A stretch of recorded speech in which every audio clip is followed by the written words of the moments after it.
Welcome, and thank you for joining us today. I am Sunny, Sonlight's community manager and a Sonlight mom of two. And right now we are going to talk about teaching a child who's not average. So whether they're struggling or you're struggling to keep up with them, we want you to glean some helpful information today to use in your homeschool. So today I have Sheila and Rhonda here, and we'll start with introductions. Sheila, do you want to start? Sure, happy to. I am a retired homeschool mom of 3 kids. They've been homeschooled 2 all the way through, and I have my last one in nursing school. I also like to help in the Sonlight app as a mentor, and I travel to homeschool conventions and help folks figure out how to homeschool for themselves. Great, thank you. And Rhonda, do you want to go? Yes, I am also a retired homeschool mom of 5, and the last one just graduated from college in May. So we're done there. I still feel like I'm very much in the homeschool world because my oldest daughter is currently homeschooling her 3 children. And so it's fun to relive all the years and the experiences with her as she's telling me the cool stuff that, she's getting. So I really enjoy that. And maybe I could steal 1 or 2 of them too, and then I could homeschool again. That would be fun. So there's that. And then teaching, just like Sheila said, doing the conventions as a consultant. And then I also have been doing a Sonlight-based co-op for a number of years since 1999 and teaching language arts and writing there. So, yep.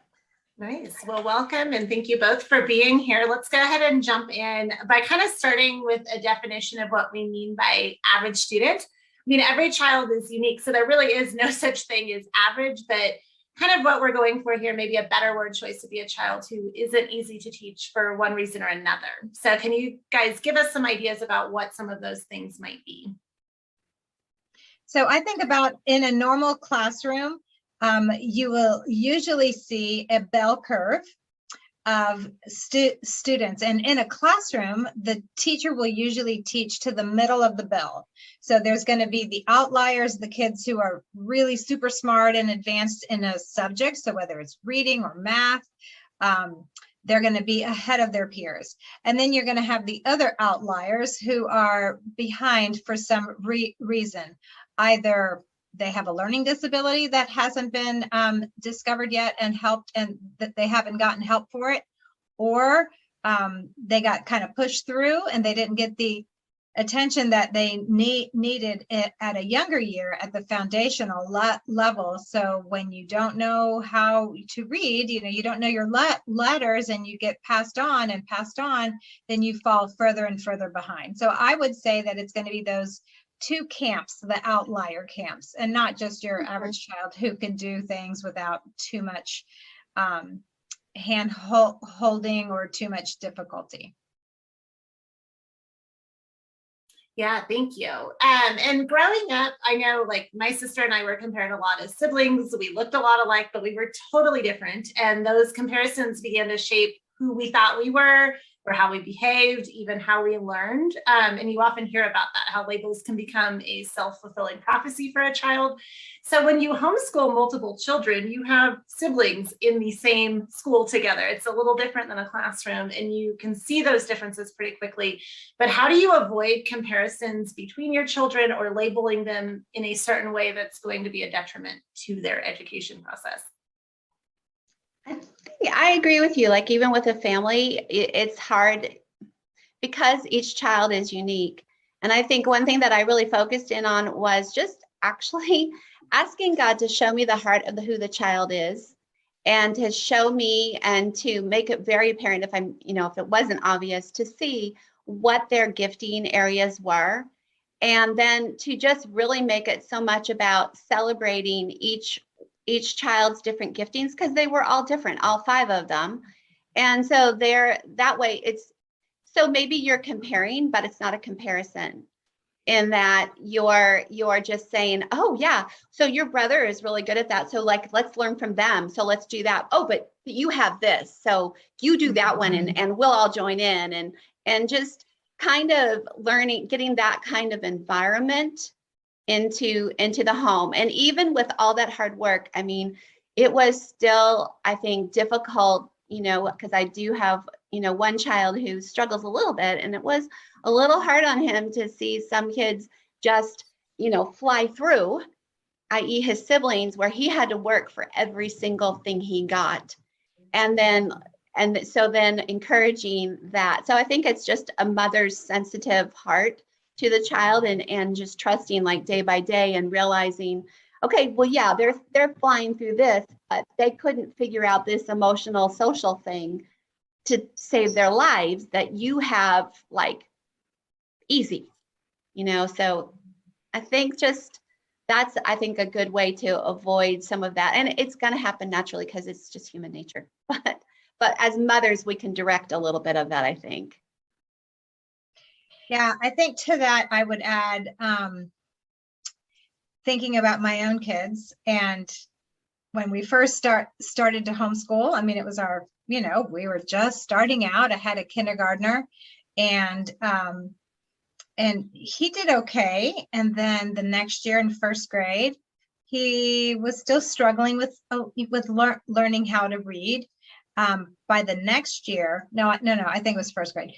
His brother, so Tommy was 6, Timothy was 4, and he's watching me work with his brother, and he's like, "Mom, when do I get to learn to read?" And I'm thinking, your brother can't even read. You got plenty of time. And I didn't mean to compare them, but this is we're working along, and this is the path that we're going on. And then he totally surprised me by picking up the little reader and reading it. Like, I had not been working with him at all. He was 4 and he was just listening to what I was doing with the 6-year-old and got it when the 6-year-old was not getting it. So I was comparing them because, I'm like, well, this is the way you go. And he's not here yet. So clearly you aren't here yet. But I wasn't saying it in like I wish you could be more like your brother, not that kind of a comparison. Sure. Just, Sure. There's an order, there's a fluidity to things. And so that, I mean, he totally caught me off guard. And then along comes his sister, and I'm thinking, okay, this is going to go just like, the second one did. And no, she was more like her brother. And so she also struggled. So I think, part of the differences too are personality. Some kids are more visual, some kids are more auditory, some kids are more patient, some kids are very active. And so, like Rhonda was saying, our kids are all going to be different. And so we need to just remember that when we're tempted to want them to be like their sibling who can sit still, who can, Right. read on the first try or whatever. But just remembering that each child is different. God created them that way. He knows what he created, and it's our privilege to discover how they're different and to celebrate those differences and to strengthen the areas of maybe weakness. I don't even want to call it that. It's just not as strong. And then to play into the strengths, because if they have these strengths, God has gifted them with these strengths. And so he's going to use them when they're grown, for a future. So, yeah. Mm-hmm. Yeah, absolutely. I think something that you brought up, both of you, is that all your children are different. So you might be homeschooling one child and think, okay, I know what is normal or what I'm supposed to do, or, and then the next child comes along learning completely differently, different personality, different strengths, all of that. So I think a good thing to remember is don't freak out when one child is not like the other. I know my firstborn was mine that was ready to do everything early, and she learned well. And so I thought that was kind of my guideline of what a kid should do. And it took me a little time to realize, no, my second child just learns differently. And, we need to figure out what makes things click for him. But it wasn't necessarily a problem. And then, like you said, not comparing them to each other, like be more like this child or be more like that one. Because that can obviously cause issues for them that they didn't even realize, something was a weakness for them until you point it out. But let's go ahead and start by talking about the learning disabilities or the delayed learners, or maybe a child that did not get a good foundation. Maybe they started in school and now they're being homeschooled. They didn't get that good foundation. So how can homeschooling be beneficial for those types of students?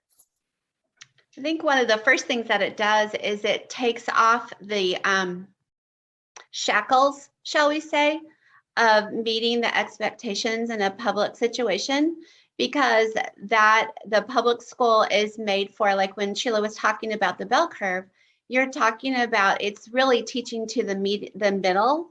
And your children, most kids really aren't in the middle. They're really all over the dial in different areas. And so I think taking off those shackles is one of the best things that homeschooling does. In other words, allowing you to create a custom clothing for them, instead of like, here, we just went to, JCPenney's and got you a suit, wear it.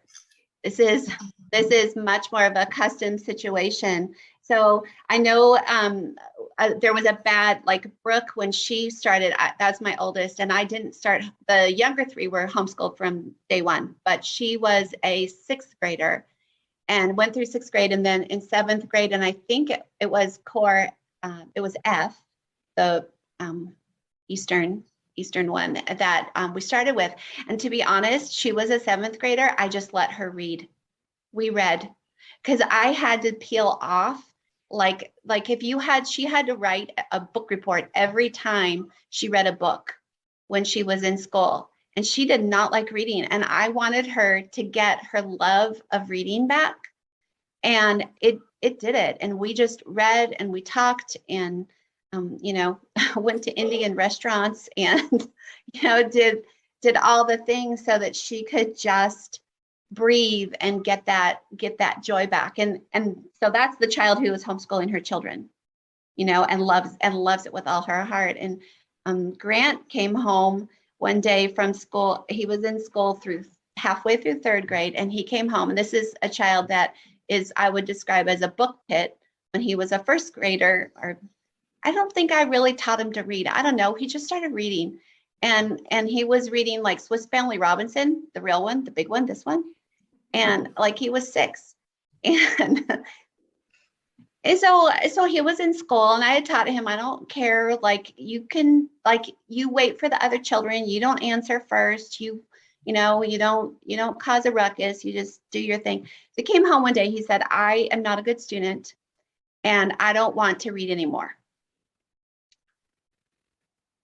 And I was like, okay. I knew nothing about homeschooling, pulled him home, and just, again, took off those shackles and let my baby fly and be free and read and talk and breathe and, get that joy that had been beat out of them back. So, yeah. I think what I've seen is when I talk to people who are bringing their kids home, and especially when there is an issue. So maybe they aren't reading well, they're not reading at grade level, they're not doing math at grade level, or they hate math, or, they can't do multiplication and they're in third grade or whatever. And part of it is that they did not get the foundational things that they need, and they just keep getting promoted to the next grade without really, the further up you go, the further behind you get.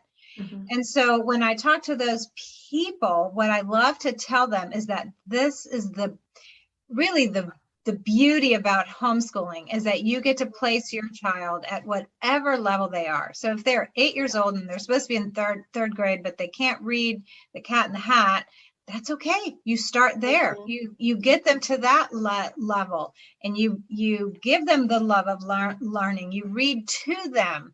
2 of my 3 kids are dyslexic, and so I would read aloud. That's one thing I love about Sonlight, is that they are only responsible to read their readers. Everything else I would read to them.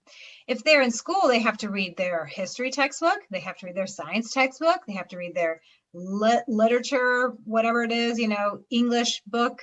They have to read everything for themselves.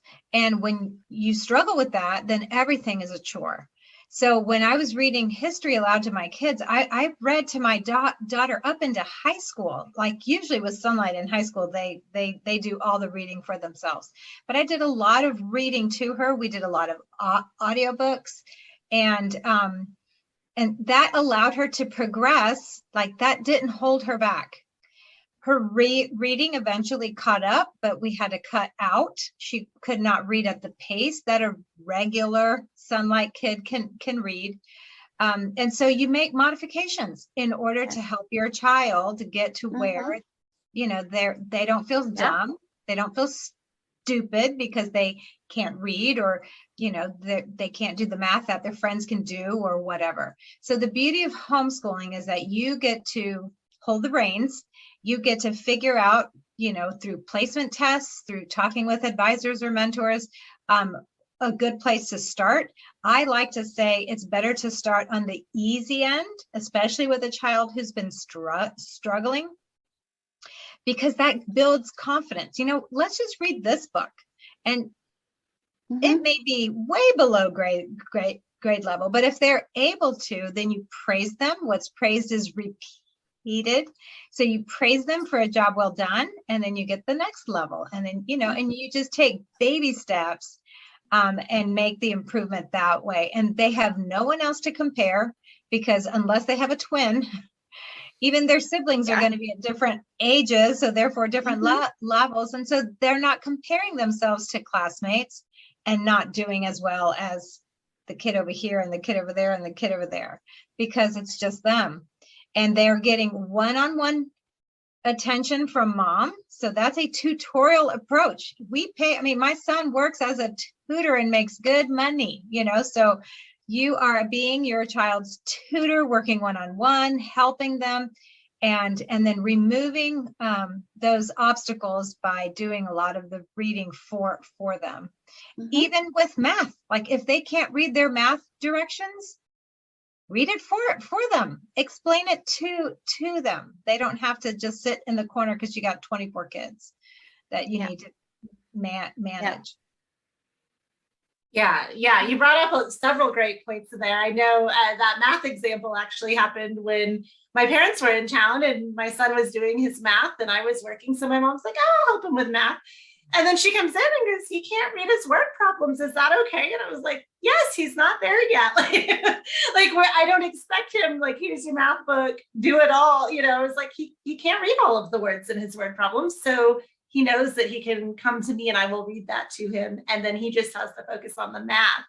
And then also Sonlight, we don't have set grades. This is third grade. This is fourth grade, right? There's the range. So you really can assess, where is your student at? What level are they? Are you combining kids that are, 2 or 3 years apart? They're obviously getting different things out of those programs.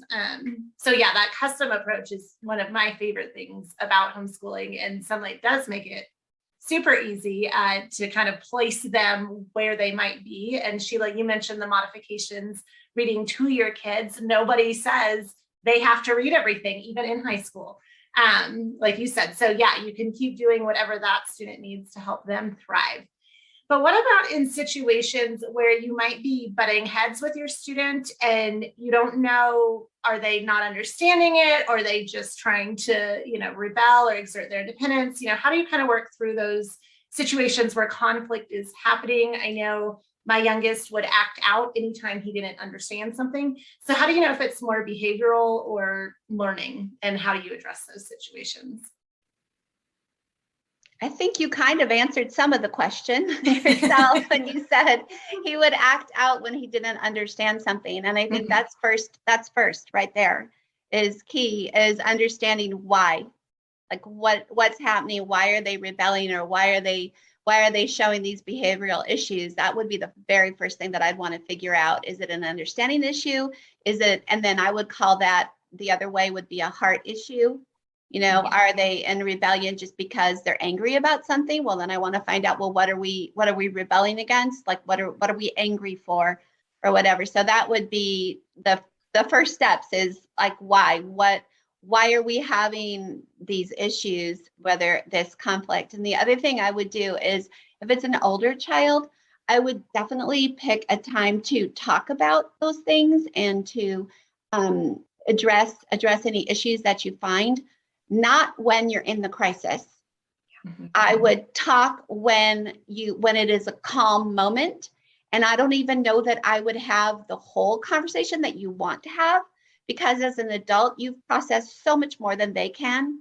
And it's a lot and can be overwhelming for them if there is a lot going on with them to bring all of that out maybe at once. So maybe you really think about it, pray about it, and see like, okay, what's the most important piece? Let's just go for that most important piece. And then maybe not, we'll get to the other pieces depending on, as we're working on this most important piece right now, that's the one we're going to address first. So that's what I would say too. It's kind of like that old adage of how do you eat an elephant, right? Well, you eat it one bite at a time. And I think it's the same thing with behavioral difficulties or just conflicts like that, or learning differences, and just trying to understand the difference. I think it's just take the one step at a time and don't expect to look down the path and see a clear path all the way. You're not going to. You're going to see and be content and happy with that. Okay, I figured this out. We've got this piece, and now I'm going to move on to the next piece. I think that's important. And some things that I know I did too was just, I really set boundaries of, you are very, very welcome to express whatever displeasure you have, or your opinions or your ideas of whatever it. You will, however, be talking to me respectfully, and you will, however, pick an appropriate time or something to be having this conversation. It's not the time to pick it, even for them, in the midst of the work, because we need to get the work, like we're getting those things down. I tended to have natural consequences the best I could be the result of whatever is going on. Sometimes if you determine that it's actually a behavioral issue, I oftentimes then would determine what the natural consequence of that was. So if you decided to, I don't know, you just aren't going to do your work or whatever, well, maybe you miss whatever the special event was, But I'm careful about that too when I take away privileges, actually, because you don't want it to get to the point where there's nothing happy in their lives, and then they become more miserable, and then you have so careful with that. And then the last thing I would say is, and it's so hard because we're moms and we don't want to see our babies struggle, and it's just hard. It's just hard. And the older they get, it almost seems like the problems are worse because they can be life impacting as when they're younger. But one thing I would say is avoid that concept of trying to rescuing them, instead of allowing maybe some of what needs to be taught to happen. We want to come in and do the rescuing, and sometimes you can't. So that's basics. I'm sure, Sheila, you probably have something to add. Yeah, I have a couple things that came to mind. So I think one thing I would say is the rebellion or misbehavior characteristic of your child, like, are they traditionally rebellious? Like, Right. Do you just have a hard kid who just likes to say no to anything you say? Like, is it typical for the child?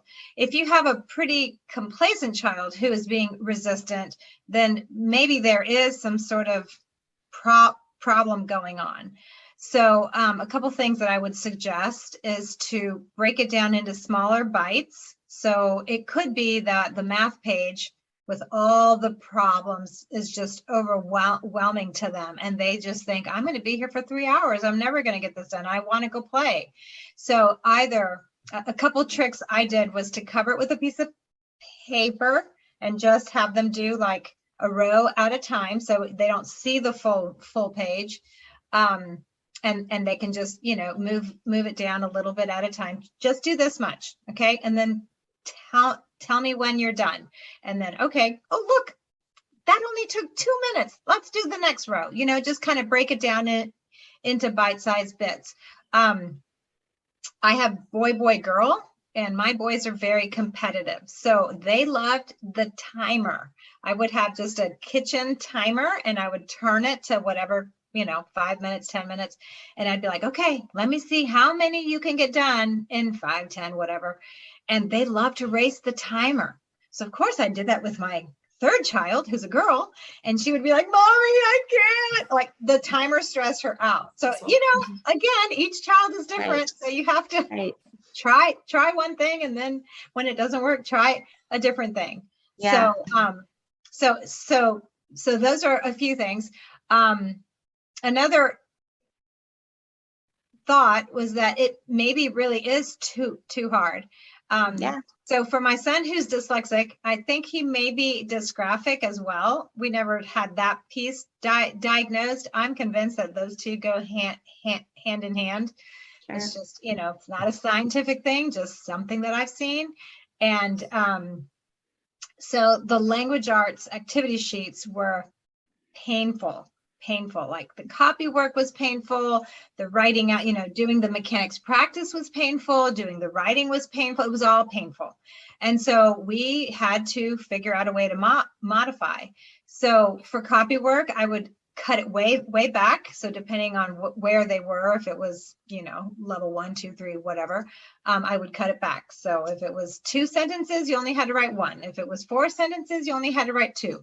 And there were times where we would just drop it all together. Like, it's not worth the tears. I'm not fighting that battle. There are other more important things that I'm going to fight.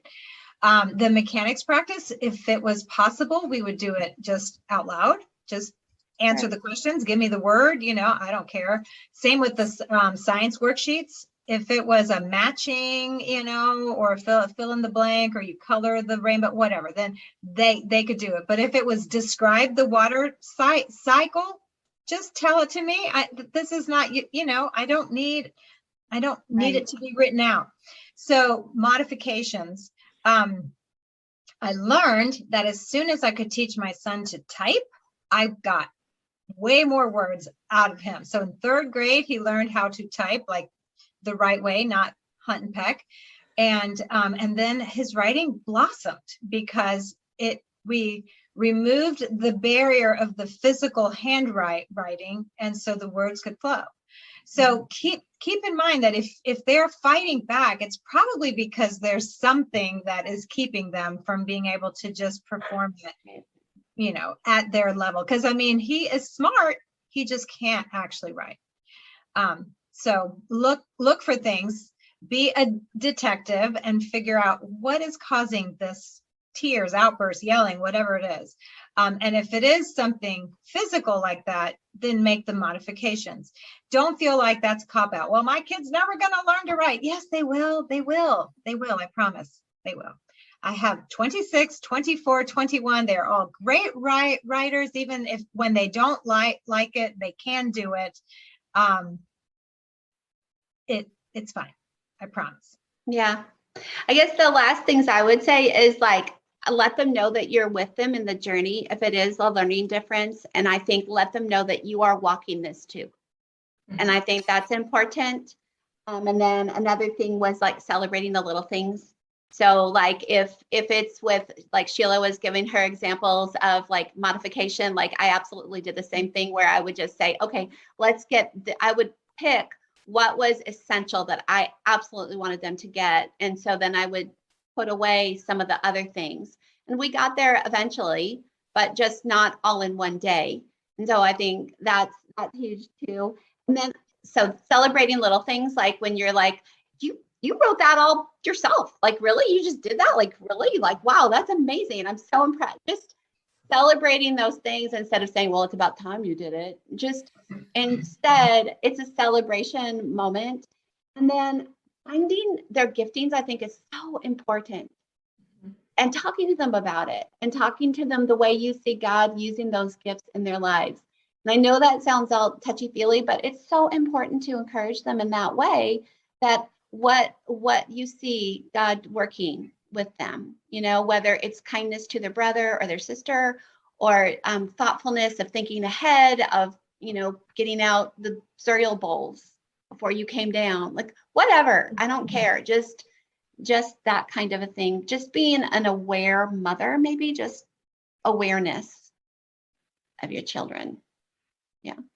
Yeah, and I think what you both said brought it back to that, where you know your children and you know how you can modify or help them, and you point out their strengths. And I think that's one of my favorite things about homeschooling is because of the amount of time I spend just living with my kids, not even the academic things. I know what, inspires them, what they're good at, what they get excited about.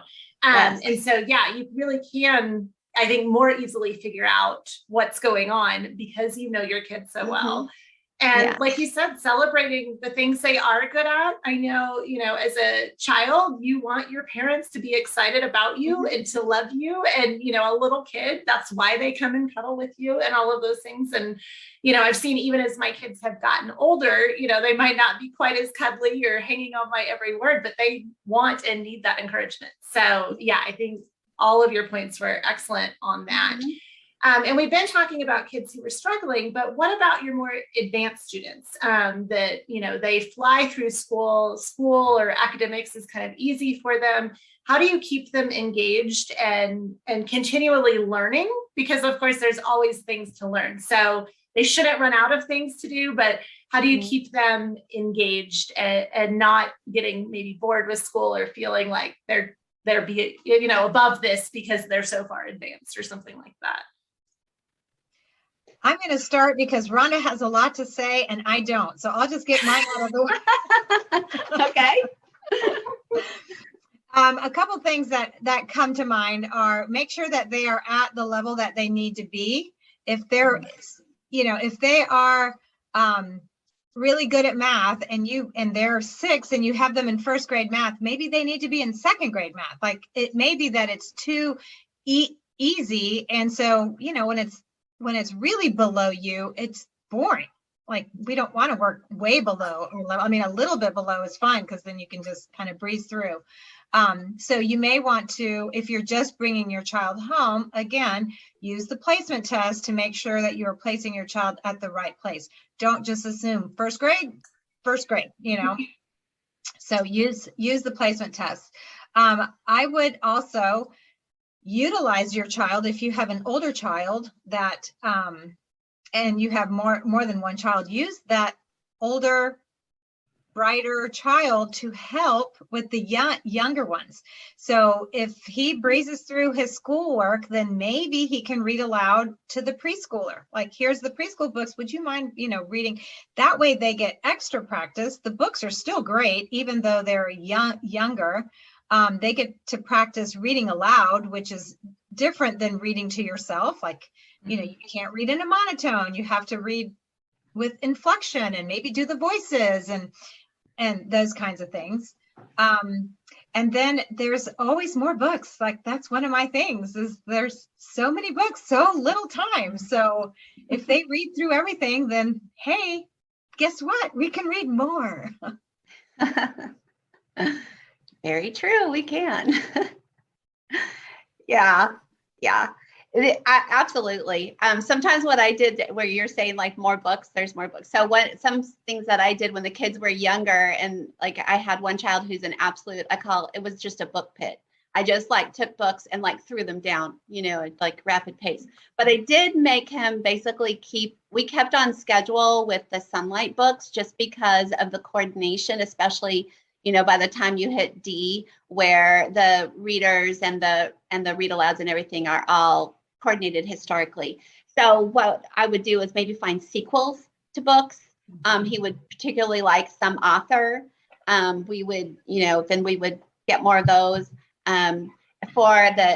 Just like Sheila suggested, sometimes I would have him read the read alouds with me or whatever, or to the other kids, the younger ones.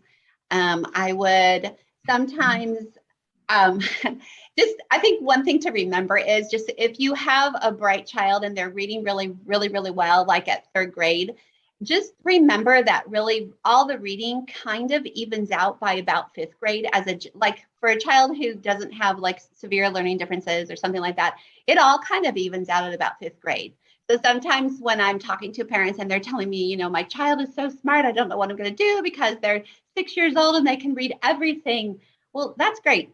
But you need to remember that your child is still 6 years old. And you need to make sure that you're building not this little teeny tiny thin pyramid, like, oh, I must get them harder reading. No, you don't. You build a bigger base for your child to stand on, is what you do. It's not a thin tower that can topple. It is a big base. And so what you do is get more books and you talk about the concepts that are in there and you extend the thinking and the learning from within the books that they have. And a great example of that is like, I have high schoolers, they're like, probably 15, 16-year-old, and they read The Giver. Well, The Giver is probably 6th grade reading level.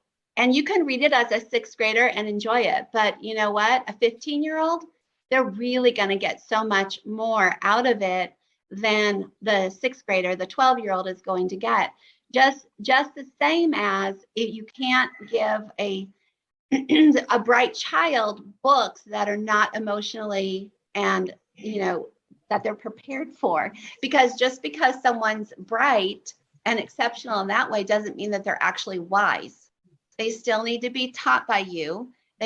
You have the wisdom, right? Why? Because you have the experience and because you're the one that has the relationship and can see things from an adult perspective. So careful with that. And I think it's important to remember, if you do have a smart child, to not be fearful of their brilliance, like, oh, I must beat their brilliance. Oh, what am I doing? I must be doing all the things. Well, I think you're kind of getting into a worship mode of their brilliance. The thing is when a child is given a really bright mind, they did nothing to earn that, and God gave it to them. And what they need to do is figure out how they're going to use that brilliance to further his kingdom, and they're responsible for the gift that they were given.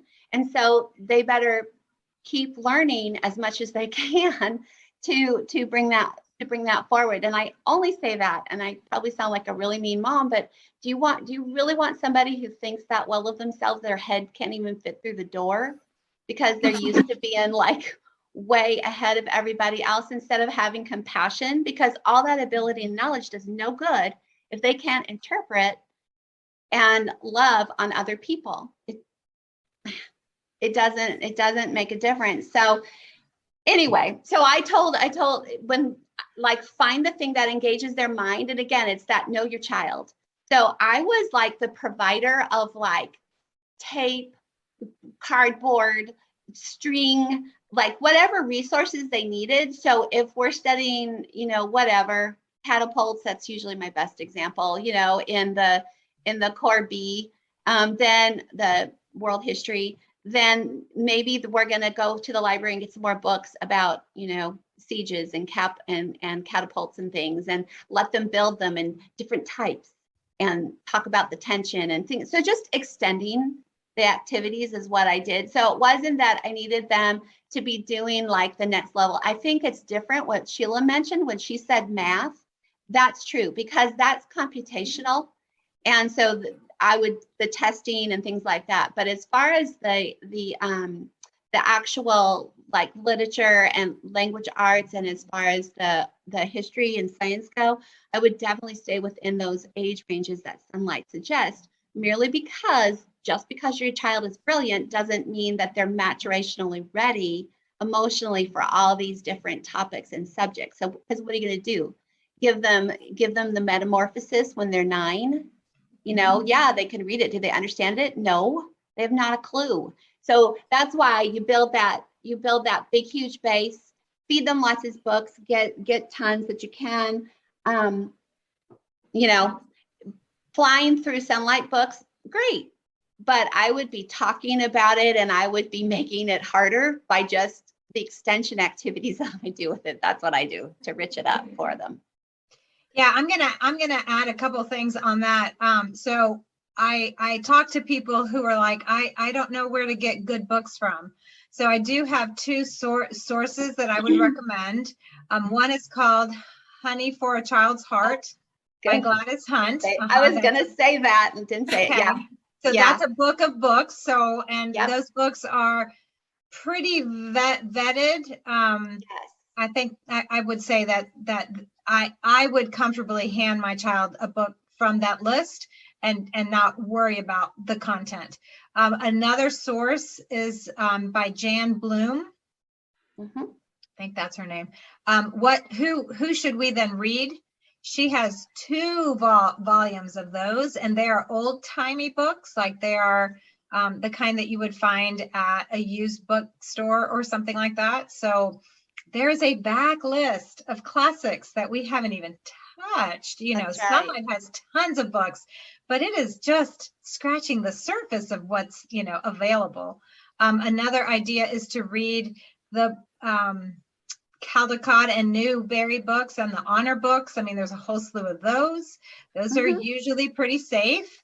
What I would not do is post on Facebook and say, hey, my kid just finished reading fill in the blank. What books do you recommend? I literally saw a friend of mine do this week.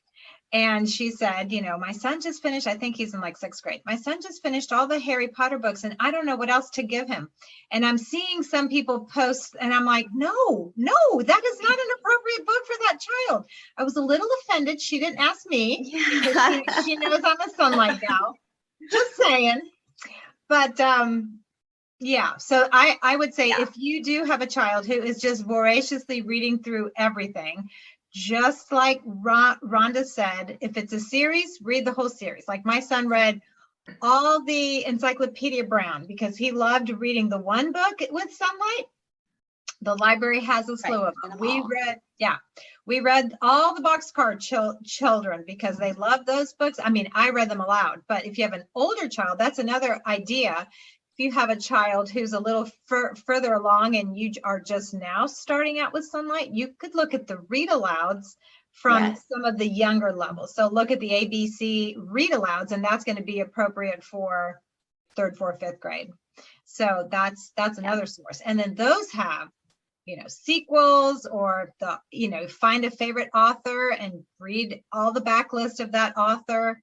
So there is a way to give them more books. And then figure out something that they like to do, whether it's art, give them, buy them art supplies, let them do more art. If it's music, then they can practice their instrument more. That's the beauty with homeschooling. They're not gone for 6 hours and then have 2 hours of homework. And now they're too tired to do an hour of their, trombone practice because they're exhausted. They get done with school in 4 hours. They can practice for 3 hours if they want.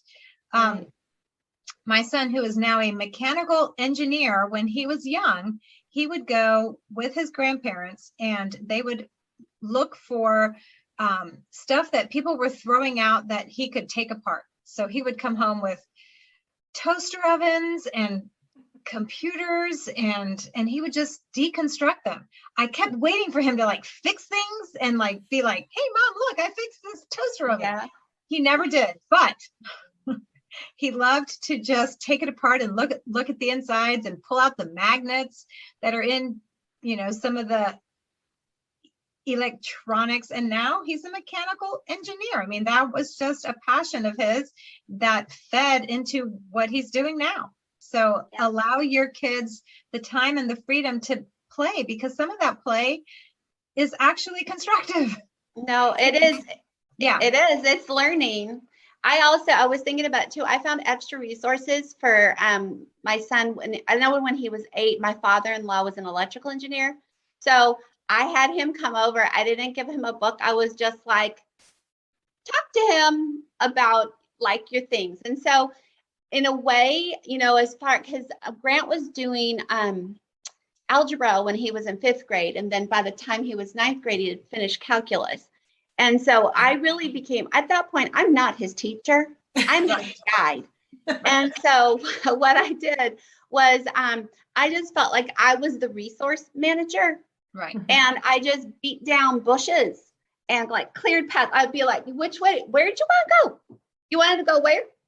Okay, great. I'll just get out my machete and I will clear the path to whatever it is you want next. And I think because he had been fed so richly with Sonlight stuff, I think that's why he was interested in things. And yes, he did, my one son, and that's funny. So was Grayson, he's a mechanical engineer. He's aerospace. He brought home a non-working go-kart and pulled apart the motor, put it back together and welded a new frame, and they had a go-kart for a while. I rode in it. You don't want to ride in it. He didn't put springs, but but it did work.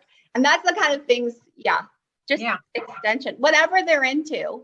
And you're the resource manager. And just imagine yourself, you're resourcing, and you just beat down things and you clear paths for them so they can go. Yes, exactly. Yeah, I mean, you guys said so many things that were amazing there. I love that, just all the different ideas and really, fostering what your kids enjoy. So I know like the public library has always been a huge part of my life. I have been an avid reader since I was a small child. And so I was a book pit too, and discovered that I did not have space for all these books I wanted to read, but going to the library allowed me to do that. So that's something that I've done since before my kids were school aged, was take them to the library with me while I selected books. And so as they got older and interested in their own stories, I would let them kind of, okay, well, what do you want to check out? What do you want to look at? And my son loves to draw. He's very artsy and loves to build and create. And so I noticed he was picking out books that would teach him how to draw different things, and, whether it be cartoons or whatever. And so I let him kind of lead, okay, well, what are you interested in? Show me this. My daughter is more into fantasy and read a biography on C.S. Lewis when she was young. So then she started reading the Chronicles of Narnia. And I think like you mentioned, Sheila, if you're looking for books that have been well vetted and align with your values, Sonlight does choose a lot of books that are parts of series. So you can continue those series or those authors and know that, you're pretty safe with those books. But you don't just have to read all the time. If your child likes to build, let them build. If they're, into any other form of, whatever they're interested in, because they're being homeschooled, they can learn more about that. They can go take additional classes in that area or learn those things. And so, you guys have given so many great suggestions. But what would be your best advice, maybe for a parent or a child that are struggling right now, whether they're on the advanced end or they're struggling to learn different things? What would be maybe the number one thing you would tell them to kind of troubleshoot that issue and determine what they should do next?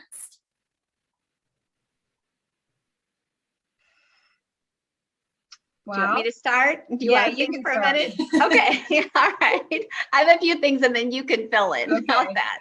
All right. Okay. First words out of my mouth are going to be pray about it. Honestly, that's the place to start, is on your knees right there.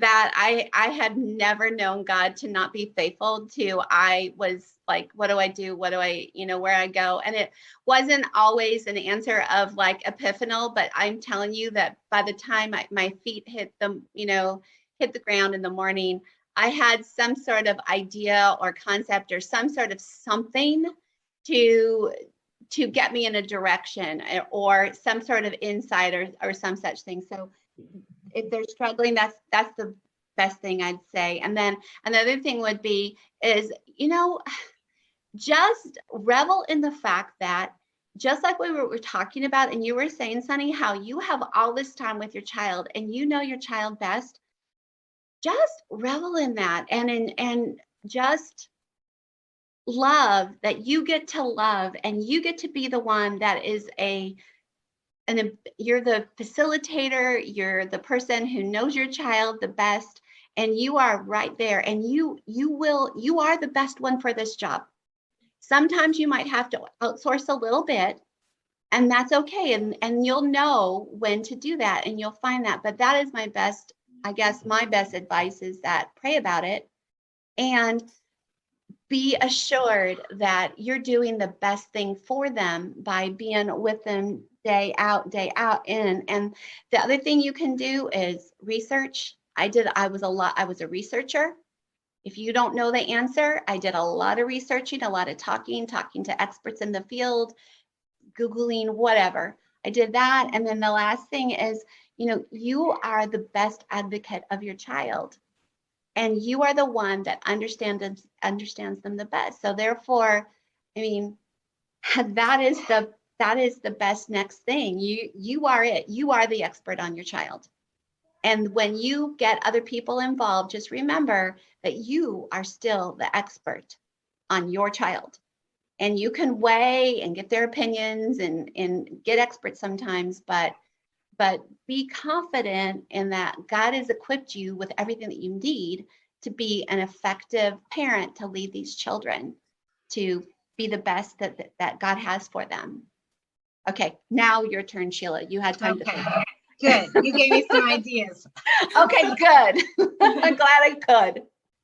So yeah, I would definitely say pray and ask the Lord to lead you and guide you to resources, whatever it is that you may need. And then I would go to my husband, because sometimes you can't see the forest for the trees. Like, I'm too close to it and I can't see it. So Yeah. I would go to him and be like, okay, so here's what's going on. And he's very wise. And so he would be able to, because he stepped back from the situation, and he's a big picture person and I'm a detail gal. I will get lost in the weeds and he can see the big picture. And so he would be a great resource for wise counsel. And then my other thing is to network, talk to other homeschoolers and ask them, does your kid struggle with spelling? What do you use for spelling? Like, I've done this and it's not working. And, just talk, ask. Don't be proud, because, we want to brag on our kids and we want to talk about how smart they are and but we don't want to admit that the kid who's in 5th grade is spelling on a 2nd grade level or whatever the issue may be. So I found that the more I talk to people, I've found out, like, oh, this person and this person and this person, like, they all are kind of going through it. And this person went to go visit these people over here and they got help over there, but it cost this much, but these people went over here and it was free. And so, the more you network, the more you'll find out what is available. And because, as much as we homeschool and we want to be the primary teacher, we cannot be the special ed teacher and, everything else. So if you find that you need outside help, don't be too proud for that. And the earlier you get the intervention, the more you'll make strides, so like if you wait till 5th grade and you don't have a child who can read, sometimes it's just a developmental delay and they just need more time to mature. But sometimes it's like, oh, if I'd have started back here in third grade, we wouldn't have gotten so far behind. So, I had we took our kids to to be evaluated. I'm trying to think of the words, not coming to me. In our state, we have to have year-end evaluations, and we would go to a certified teacher in order to do that. And so the first year, the second year, the third year, oh, you don't have to worry about it. It's fine. It's fine. It's fine. By the third year, she's like, all right, now he shouldn't be reversing letters anymore, and he should be further along in his reading. Yeah, you may want to look into that. But in 1st grade, it was very normal for kids to reverse their letters. And in 2nd grade, it was very normal that they weren't reading chapter books or whatever. So, so she was able to give me some guidance, but I didn't ignore it when I found out, like, okay, I should start looking into if we're having some issues and doing some testing and what we need to do about that. So, yeah. Yeah. One quick thing is asking advice or like resourcing, and definitely resourcing, networking, because you find other smart ladies. But one thing I would say is, like, when it comes to curriculum, try to, like, I wouldn't be jumping, like, I guess kind of really weigh that when you're going to go switching around. And just because maybe I guess what I'm going to say is this. Sometimes it's better to ask somebody who's further along in the process and you can see, shall we say, the proof of the pudding, than asking somebody for help who's right in the bushes with you.